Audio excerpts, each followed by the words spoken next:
Hello, Hokie Nation. Welcome to Zoom and Coffee, presented to you by the VT Women's Connect.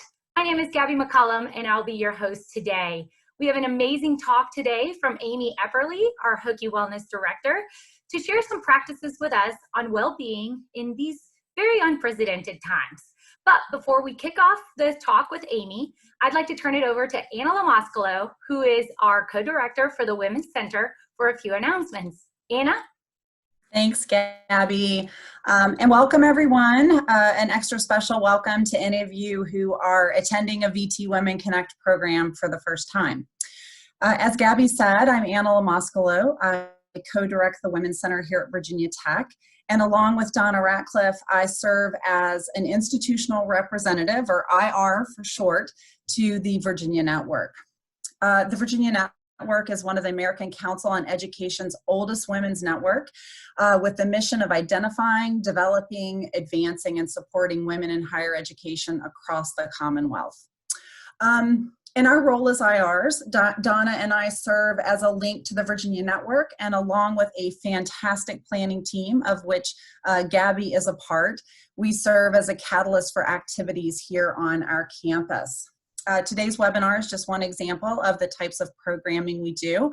In the normal world, we do provide in-person opportunities for women at Virginia Tech to gather, to connect, to network, and to learn with one another and from one another.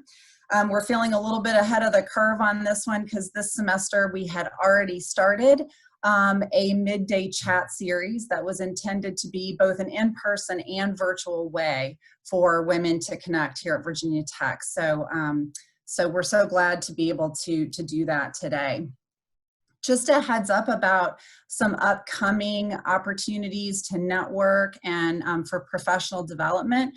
One of the Virginia Network's regular programs that they offer for women around the Commonwealth is the annual conference that was scheduled to take place at the end of May in Roanoke. Unfortunately, we won't be able to gather, but the network is putting together a series of webinars on topics that connect to this year's very timely theme of leading with passion and perseverance. So we will disseminate that information to you all as soon as they finalize the schedule, and we encourage you to participate to the extent that your schedule and your capacity allow. At this time, when we are all having to physically distance from one another, we're really committed to forging opportunities for Virginia Tech women to continue to connect with one another socially and to develop together professionally. So with that, I will turn the mic over to Donna Ratcliffe. Hi, everybody. We're really excited to have this session with you. Anna told you that we were already heading down the path of in-person and remote events this semester, and how timely is this? I'm so excited to say I've been a part of VT Women Connect from the very beginning. It's been 20 years, started in 2000, year 2000, and I have to tell you, and Gabby, I'm going to steal your thunder on this, I have to tell you that we have 75 women who have registered for this event today. Which is the second largest event that we've ever had. So it tells me a lot about what's going on with you, how we're all really hungry to be well during this time. So we're so excited that you're here. I want to talk a little bit about the VT Women Connect directory that we started up about a year ago. That directory has already 85 fabulous Virginia Tech women in it. If you register and when you received the link for today's session yesterday, it also included a link to the VT Women Connect directory. We were looking for ways for women to connect in various ways. And in developing this directory, excuse me, we are asking you, if you want to participate, to add a picture, tell us about your position and past positions at Virginia Tech. Many women have uploaded their resumes, and we ask that you fill out, if you care to, an expertise area that you would be willing to share with others on campus. Some of those would be career development, budgeting, assessment, mediation, human resources, women's resources, for example. And if you have interests, so that we can be connecting with each other on interests such as child care, elder care, gardening, hiking, crafts, performing arts, fitness, if you're a single parent and you want to connect with other single parents, if you're a single adult. So those are just some examples. So we encourage you to jump in there and to start using it. I think in the next couple of weeks, we will be pushing out different ways that the women who are already in there can be more actively using it during this time. You might not be able to get with somebody new and hike with them, but you certainly can start making plans for the future on that. Or you could be talking about some of the challenges of being a single parent, especially in this environment. So anyway, thank you so much. And Gabby, I'm turning it back over to you. Thank you, Donna and Anna, for those announcements. So a couple of housekeeping items for today's webinar. We are encouraging you to utilize the speaker view option so that you can see our speaker, Amy Epperley, on full screen. And we ask that you use the chat box to send us questions that we can ask Amy after her talk. So without further ado, let me go ahead and introduce our speaker for the day, Amy Epperley, who is our Hokie Wellness Director. Hey, Amy, how are you? Gabby, how are you? I'm well. Thank you so much for joining us today. And we would like to just kick off things by just asking you if you could just start us with, how do we keep well-being in these unprecedented times? Gabby, what an amazing question. And just thank you so much for the opportunity, for the invitation. I am so happy to be in this space, and I love how we are adapting to our new environment and continuing to connect as we can. One of the things I want you guys to notice is my background. And so if we can all visualize during this Zoom coffee hour that we're in Exuma, Bahamas on this beach, it will make our session much more enjoyable. And I am honestly a little bit nervous that you guys were instructed to put this on speaker view so that I'm flashing all over your screens. So if you get tired of that, don't worry, you can go back so that you see all of us. So before we get started, I really just wanted to invite you to settle into your space. And so wherever you are, maybe you just take a moment and kind of wiggle around, find a comfortable seat. And if you feel good right here in this moment and it feels safe to you, just allow your eyes to close. And what I want us to do is just collectively take 5 really nice, long, deep breaths together. And so let's begin.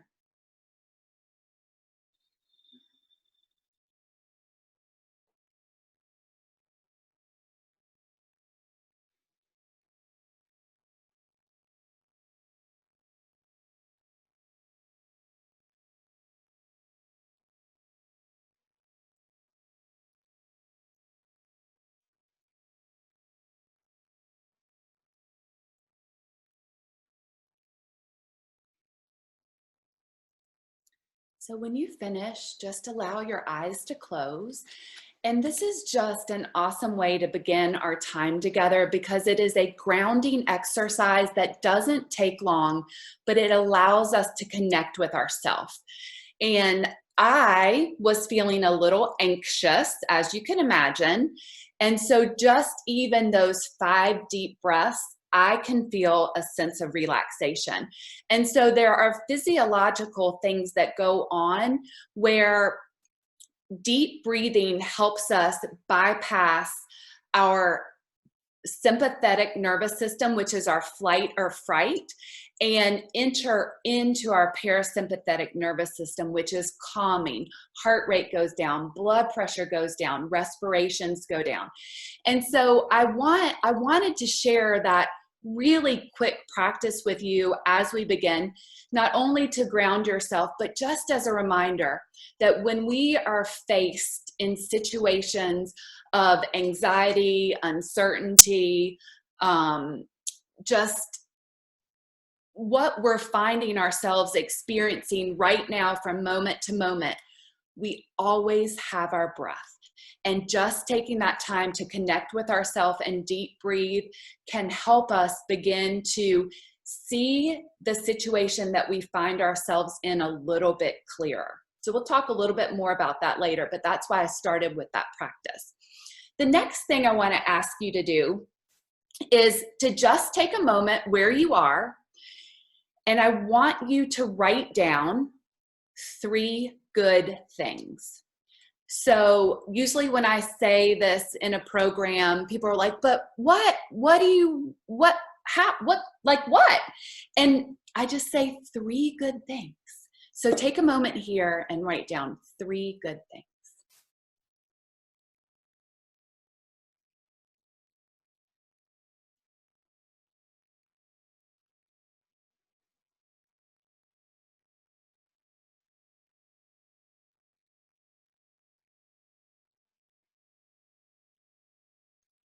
So I'll give you just a couple more seconds to wrap that up.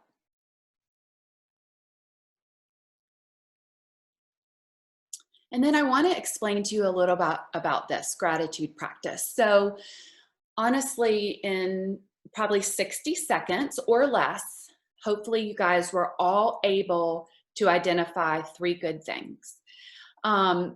Oftentimes in crisis, we forget to focus on what is positive. And depending on the situation that we find ourselves in, it may take us a bit more time to cultivate the positivity, to find those good things. But if we commit to a gratitude practice where the first thing that we do when we wake up each morning is cultivate 3 gratitudes, in a period of 4 to 6 weeks, the neural pathways in our brain will be retrained to be more positive. So these are just 2 really quick, simple practices that I wanted to start us off with that you can add to your daily life that will make changes, particularly amidst the crisis that we find ourselves in.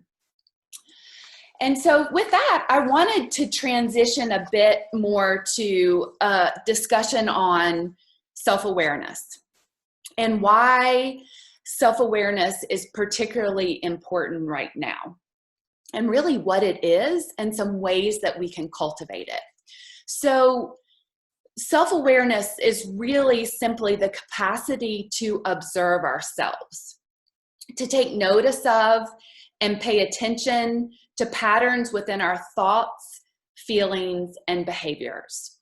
And so in times of uncertainty, loneliness, loss of social connection, it's really important that we understand and can identify what we're thinking and how we're feeling and how that potentially could be impacting our behavior. And so the really good news about this is that this is a skill that we all have the capacity to develop.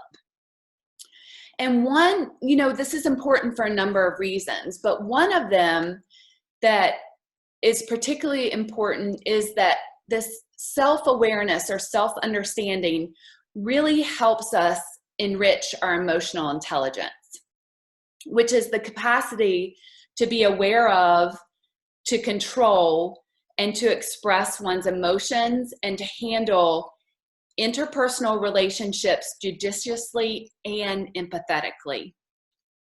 And I have heard, over the course of the past few weeks, from people who feel like that they are being approached from a place of lack of empathy. And so this understanding that because the situation that we find ourselves in, we're all a little bit on edge. And so when we find ourselves in stressful situations, the way that we show up, the behaviors that we exhibit may be against our norm. And so that makes this work in this time even more important. So it's key to both our personal and professional success. And as I mentioned, and is so, so important right now.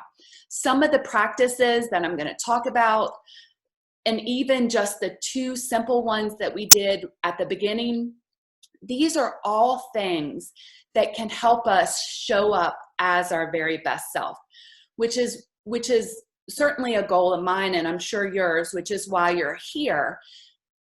But knowing amidst crisis, amidst uncertainty, amidst sadness, that it's not always easy for us to show up as our best self.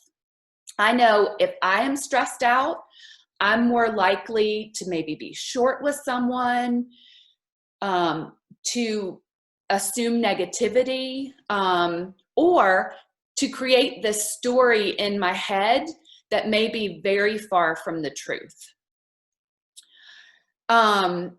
Today, you may notice that the most common emotions that you, maybe your coworkers, maybe your family, your friends, your children are experiencing are stress, anxiety, fear, uncertainty, boredom, loneliness. I could continue to go on, but if we think about how we have just found ourselves in this situation so quickly, a month ago, we might not have been experiencing any of those on a regular basis. And what I want to remind you is that the most difficult and most important thing that you can manage in every situation is yourself. So remember that. The most difficult and most important thing that you can manage in every situation is yourself. So let's talk about some ways to develop greater self-awareness.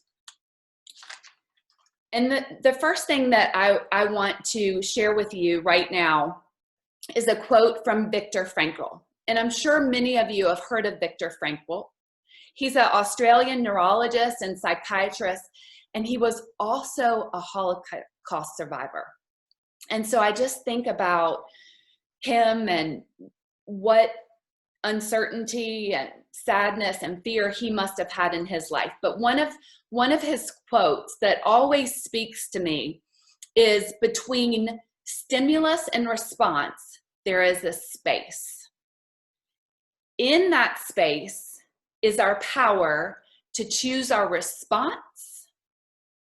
And in our response lies our growth and our freedom.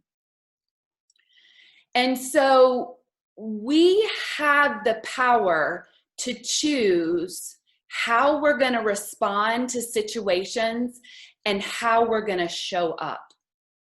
And that response lies our growth and our freedom. And so I'm going to share this with you in a different manner as well. So what we need to learn to do is to break these visceral reactions. And so I want each of you to just take a moment, and I have several of these in my life that I am not proud of, but I want you to think of a moment where you have had a stressor and you have immediately reacted, whereas after that reaction took place and you thought about it a little bit more, you had wished you hadn't reacted in that manner. One story I always like to share is when my kids are playing sports and I yell badly at the referee. It's pretty much out of my nature, but sometimes it happens, and when it does, it's very ugly, and I regret it later. So that is just one example from me. But what I want you to think about is what I call the stop principle. And so you have a stressor. There, you can see my hand. That's the stressor. You're presented with a stressor. And what we often do when we are on autopilot is we immediately react could be sending a nasty email. It could be saying something that you're not proud of later. You can fill in the blank with your story. However, when we face that stressor, if we can visualize a stop sign, and this could happen in a matter of seconds, or this could take place over a matter of days. But when you are faced with a stressor, visualize a stop sign, take a couple of deep breaths. That allows you to switch to this self-understanding and awareness to connect back to you. Observe the situation. So observe what is really happening and then plan your response.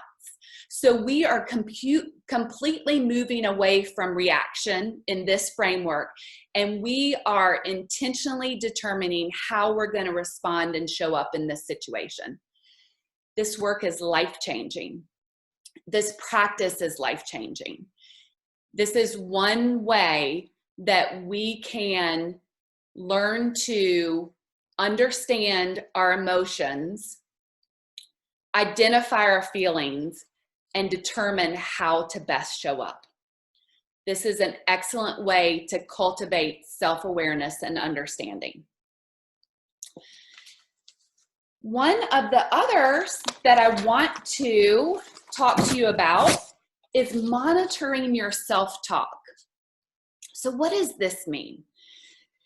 It means that we always have this nonstop commentary in our heads. It's the nature of our mind. If we could turn this off, oh my goodness, imagine what our life would be like. But we can't. So now we have to develop some tools and skills so that we can help know how to engage with this nonstop commentary. So as you can imagine, most times the nonstop commentary is negative and it's repeating. So what I would ask you to do is check in. Is this story that you are telling yourself the same story that you would share with a coworker, with a loved one, with a best friend, with a partner about a similar situation? So how can you talk to yourself from a place of self-compassion, from a place of forgiveness, and from a place of deep gratitude? Another thing that we can do, and what I do want to remind you is this work isn't always easy. Some of this work is very, very, very difficult. But it's worth it so that we can show up being our best self.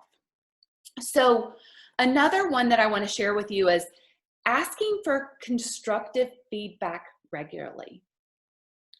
So we all have blind spots in our thinking patterns and behaviors. Asking for regular constructive feedback provides opportunities for growth and development and identifies one-dimensional views you may hold. So find a mentor, someone who you know and you respect, and someone that will tell you what you need to hear, not what you want to hear. This is extremely helpful for self-understanding. And then the last one that I wanted to talk to you about was some sort of practice that allows you to explore present moment awareness. And so this can be mindfulness practice, this can be meditation. There are movement practices that allow you to find meditative places and poses. So I'm thinking about yoga. Find some practice, Tai Chi, that speaks to you, that allows you to find a place where you can transition into your observing mind rather than your thinking mind. And so let's talk about that a little bit more. we spend most of our time in our thinking mind. So that is our default mode. And with that, that is where we are making judgments, we are analyzing things, we are constructing scenarios, telling stories. That, if you imagine the most amount of your time, we're planning, that is where we spend it, trying to make sense of things. Our observing mind, however, simply watches. This is how we get to know our true self. It does not engage in judging, analyzing, or any of those other things I just mentioned. It is simply awareness.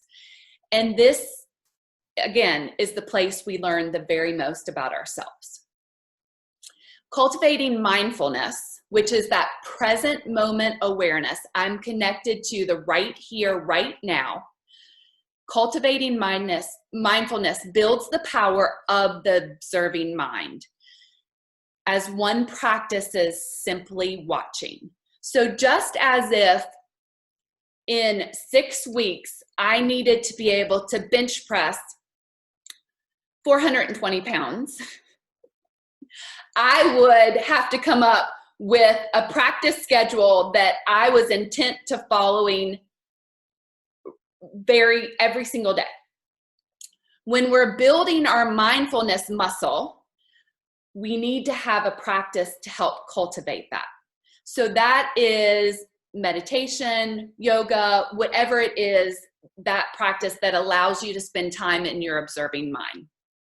So this intentional present moment awareness without judgment is what mindfulness is. The more that we can cultivate that in a practice, the more we can bring that to our everyday life so that we're present in everything that we're doing. In these practices, each time a distraction arises, which is our thinking mind, it is noticed, released, and then the attention is redirected back to the present moment. So let me give you some examples of what this may be. You may have a seated quiet practice where your breath is an anchor.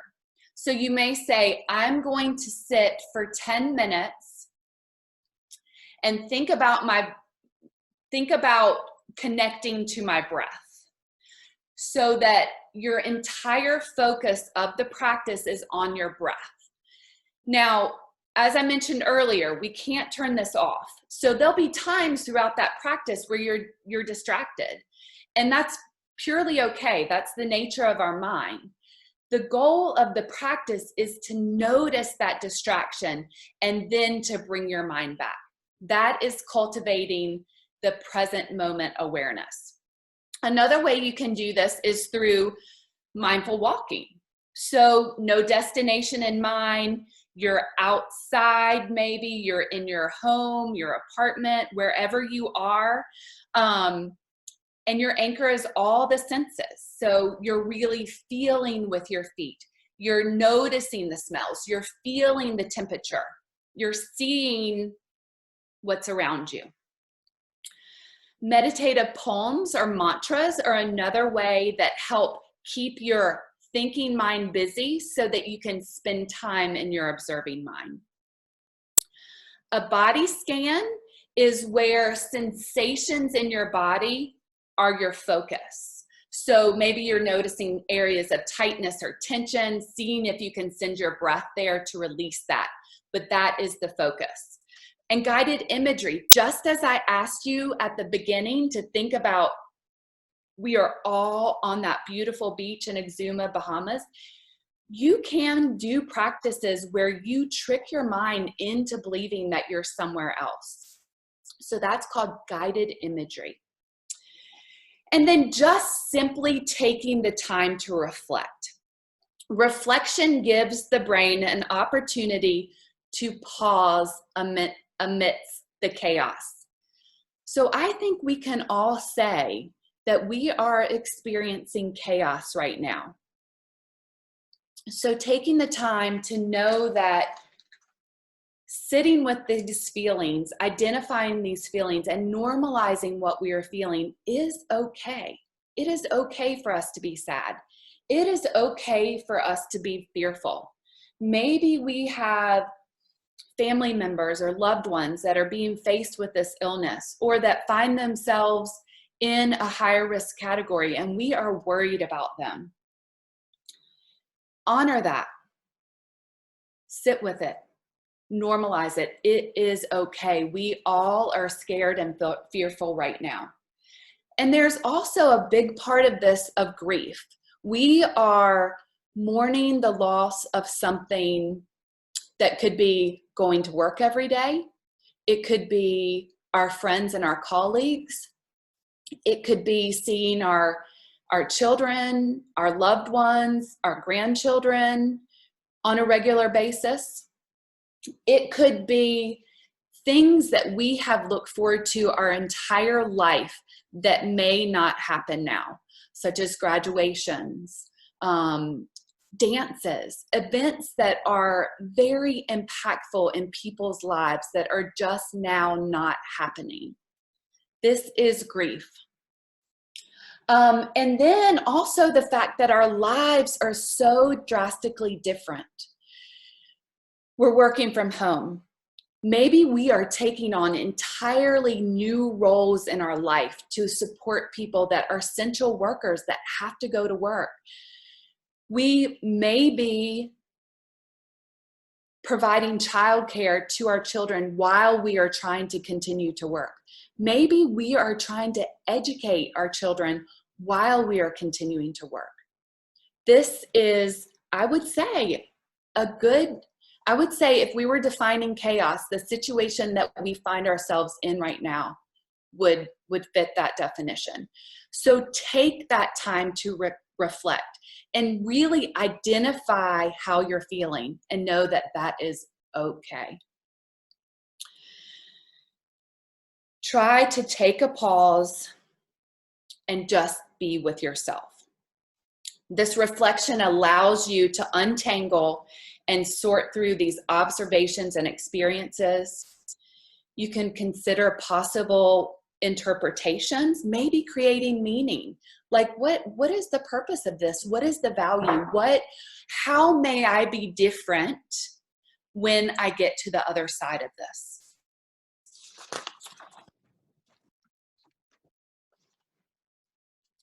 And you know, what I also want you to know is none of what I have mentioned needs to be formal. So if you take a few minutes first thing in the morning to really clarify your intention for the day, to think of those silver linings, to think of those things that you are grateful for.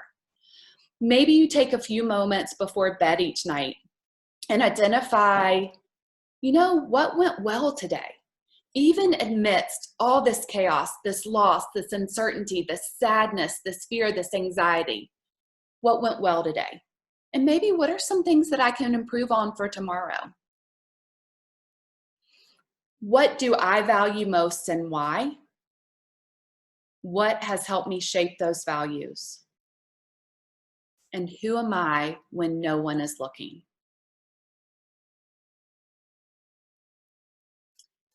Keeping those questions close to you, putting self-care of yourself and your family as your number one priority, and remembering in this time of great uncertainty, there are things that we can do to ensure that we show up as our best self. Try to put those practices in place. Take care of you, and I appreciate your time. And I'm happy to answer any questions that you may have. Amy, thank you so much for kicking us off in this discussion. I know that I personally took down so many notes, so I hope our viewers took down notes as well too. It is very refreshing and amazing to hear everything that you shared with us. I do want to invite our webinar participants to submit questions on the chat box, and we'll be answering them through Amy. So Amy, one of the questions that we do have is, what are some of the resources, maybe perhaps online, that you can point us to in this time to explore further some of the practices that you spoke of? So I would love to share resources with you. Thank you so much for asking. And there are a couple things that we have put into place over the past several weeks to really try to continue to support our VT environment virtually.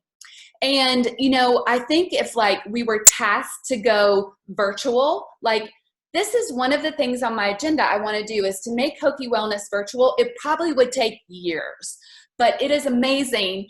And I know you agree with Rec Sports, how quickly we have been able to rise up and continue to support this community virtually.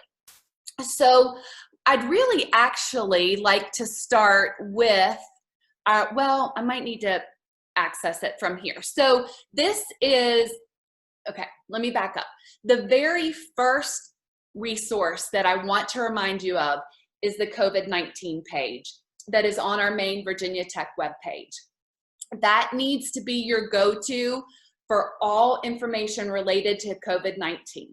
And it does seem, the speed of information does seem to kind of be slowing down, but it is probably a place that I would recommend checking into regularly. So I do also want to share with you our Hokie Wellness at Home platform. So we are now offering virtual options. So it's pretty exciting. And if you scroll down on this page, you can see that there are buttons related to mental health, nutrition, sleep, mindfulness, financial wellness, employee wellness, and under each of these buttons, there are virtual options built out for our community. So this is supporting both employees and students. In addition to this, before we go on to the Wellbeing site and look more at the employee wellness offerings, I also want just to bring notice to the Hokie Wellness at Home social media campaign.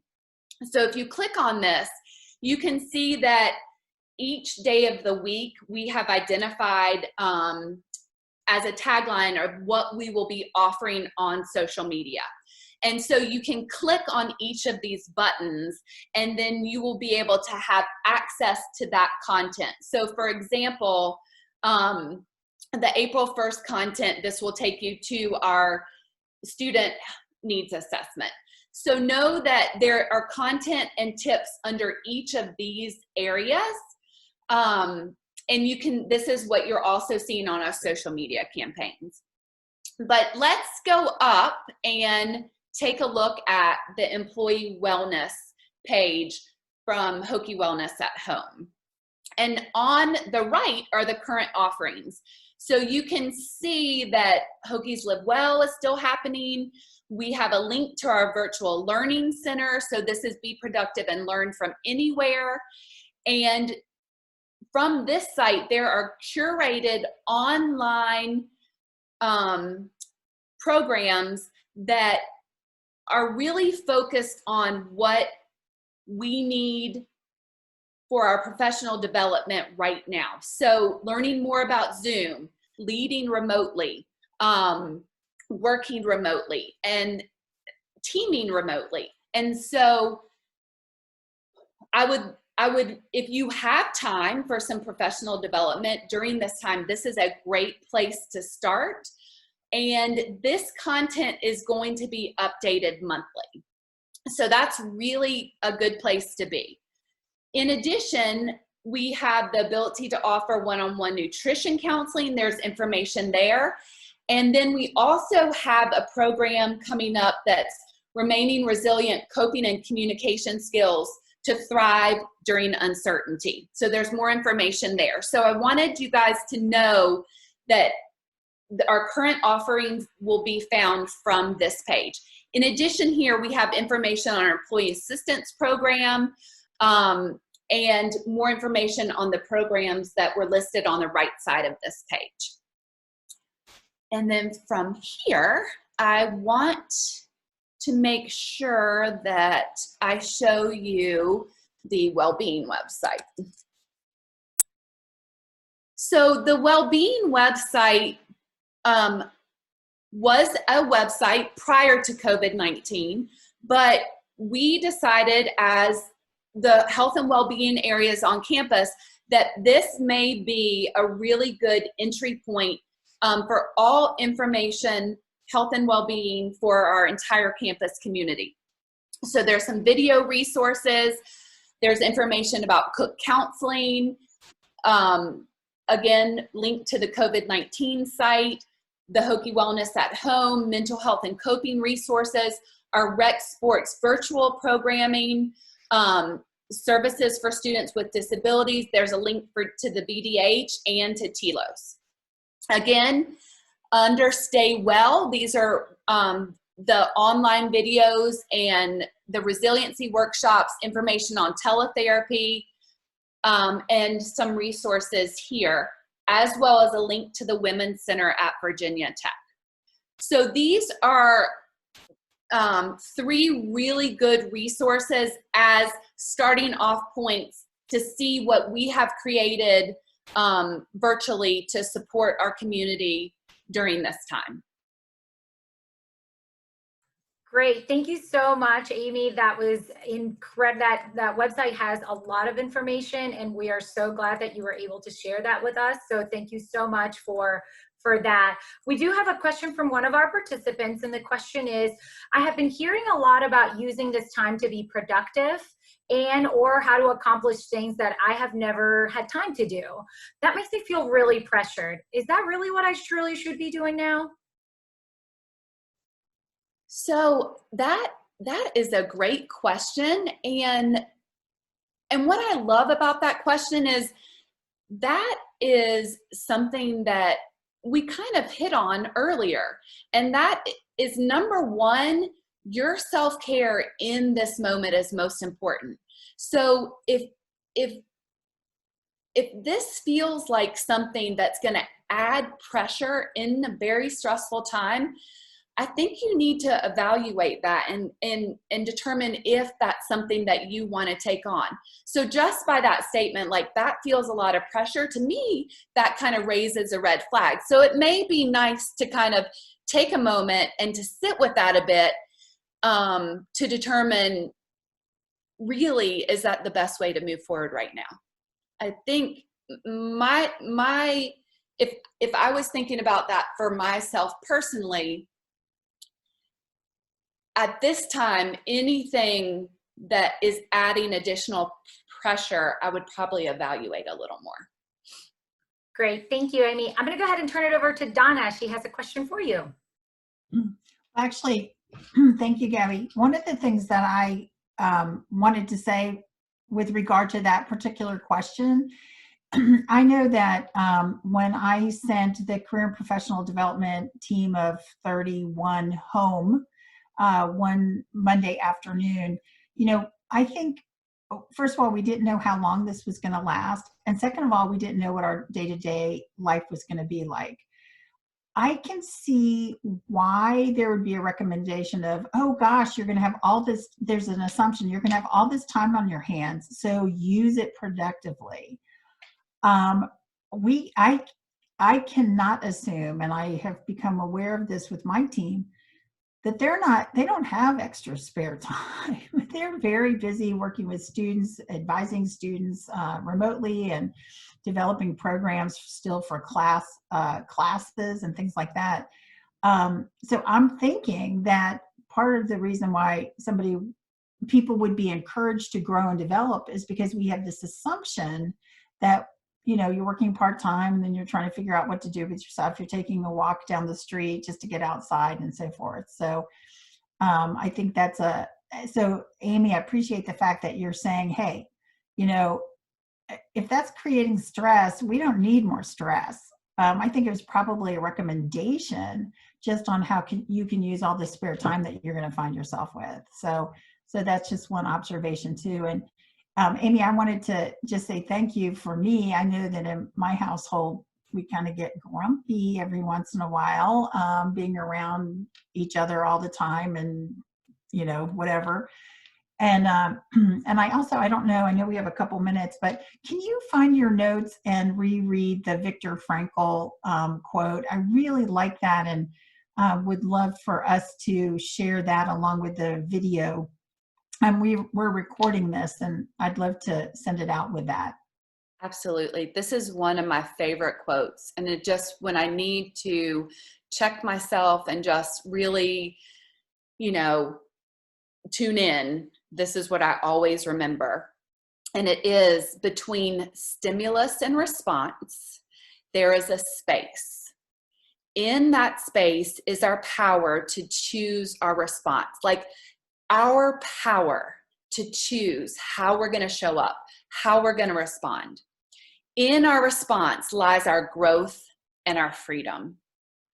And it really is, it is awesome. And I love that you mentioned, like, when you're at home with everybody, sometimes you get grumpy, right? And guess what? That is okay. And it's awesome that you've been able to identify that.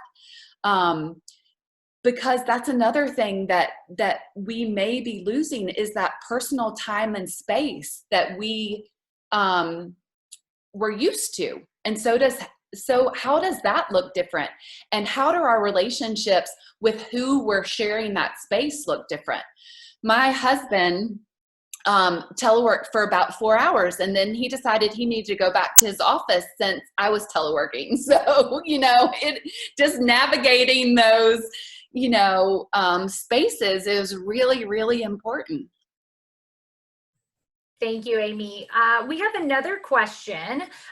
Do you have tips for what we should use to work with our VT students? How can we be supportive from a distance right now for all of them?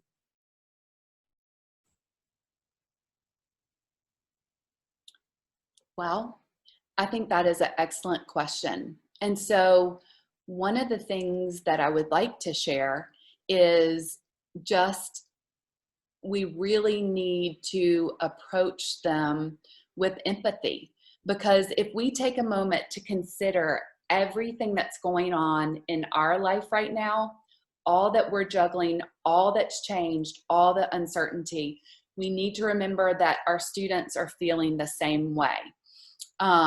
So I think we really have to approach every conversation with them from a place of empathy and compassion, and deep, deep support. In addition to that, we do have, should you feel like students are struggling or need more support, we do have virtual options for them. So, we are doing resiliency programming, trying to help folks build their toolkits so that they are learning skills to help navigate these difficult times. That information can be found at both the Wellbeing and the Hokie Wellness at Home web pages. In addition, of course, we have services provided by Cook Counseling. If you're asking for specific tips, like how to navigate this new normal, like, go to bed, wake up at the same time, create a routine, practice self-care, there's information that I can provide for you on that as well. And we've had some campus notices about that. So if there's more kind of specifics, send another question, but we can get you that information that you want. But I think really make sure we're showing up as our best self and really coming from this place of empathy and compassion, and try to understand that we're all in unique circumstances at this time. Great. Thank you, Amy. I think I would also add that maybe informally could be another way that we stay in touch with our students during this time. If you have a relationship with that student, perhaps sending a text message, a phone call, just, hi, how are you? Just checking in. It doesn't have to be anything too formal, but I think that hearing from people right now would be something that could be conducive for our students. We do have another question. This comes to us from one of our webinar participants, and please continue to send in your questions. We have about 10 minutes or so, but the question is, COVID-19 has added an additional layer of depression that is already present. Which resource should we utilize through Hokie Wellness? The very first resource that you need to utilize is our employee assistance program. And so through that service, you can be connected with a counselor that can help you through that difficult time. I also would recommend that you check with your primary care provider and have a check-in there. Anytime there is a clinical diagnosis or medical concern, checking in with your primary care physician or whoever supports you in that regard. Maybe it's an advanced care practitioner like a nurse practitioner or something. So check in there, and then also know about our EAP services. Through EAP, generally, all of our employees get 4 free visits, but due to the dire situation that we're in, copays have been waived, I believe, through the end of June. So that's where I would start. Great, thank you. Another one of our participants would like to know, how can we support friends or family who are struggling right now when we can't be there physically? So that adds another layer of challenge. And that's where we need to get creative. And I even find the aspect of creativity a little bit hard. I'll be perfectly honest with you. When I opened up my computer Monday to start my work week, I honestly was distraught. I have not been attached to a computer this much in my entire life. And as awesome as technology is to keep us connected, I don't know that we ever thought that our lives would turn into one Zoom after another.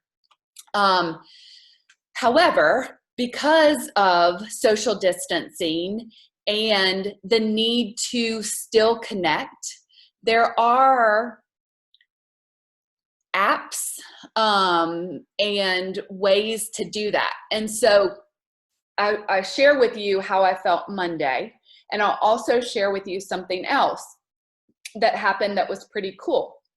So this past weekend, my cousin Tracy, who lives in Northern Virginia, said, what do you think about we have a cousin kind of get together?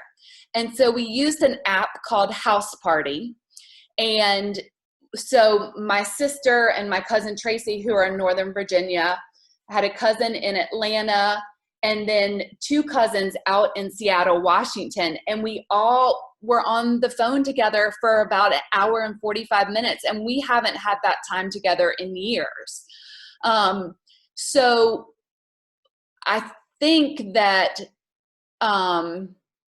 although difficult, there are still great options through FaceTime or apps or Zoom that we can continue to maintain that connection. And I think it's important.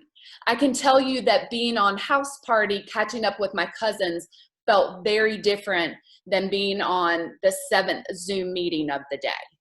So I hope that answered the question. But to be creative, you know, Donna and I were talking earlier, she had a surprise birthday party for her husband over Zoom, and it sounded like it was so fun. So, you know, be creative and try to make it as fun as you possibly can.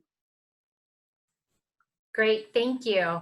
I don't see any more questions from our panel, or either our panelists or from the attendees. So I guess I was just going to ask you, we only have a couple minutes left, but if you could just wrap up our conversation and what you think could we learn from this, or what do you see for our future, or any words of wisdoms to wrap up our conversation?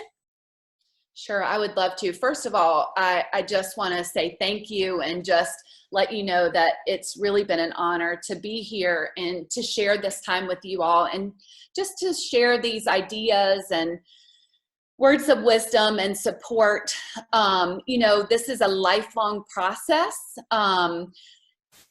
Learning about ourselves is difficult work, but very, very important work. And it's in these times of uncertainty and stress that we can learn the most about ourselves. And honestly, you know, if I had to wrap this up at all, is to continue to practice self-care. It's that oxygen mask scenario. We can't take care of anyone else unless we are taking care of ourselves the best way that we can possibly be. I would look at practices to cultivate self-understanding and self-awareness, practices to be more present moment aware. It really allows us to enjoy the life that we're living as opposed to worrying about what's happened or what's to come. And just in times like this, it's moment to moment. Maybe it's minute to minute. Maybe we'll get to the point where it's day to day, but we are all in this together. And we do have opportunities, although virtually at this time, to continue to support each other, to fill each other's cups. But in this time of crisis, your self-care, taking care of your families, your loved ones, whoever it may be, needs to be top priority. Amy, I want to thank you so much for joining us and for giving us so much to look forward to during this time and so many amazing tips and resources. I want to thank all of our panelists for helping us support this program, and all of our attendees. We'll make sure that this recording gets to your hands in case you need to rewatch anything or you need to look back at some resources. Thank you so much for joining us. We hope you have a great rest of your afternoon. Bye-bye.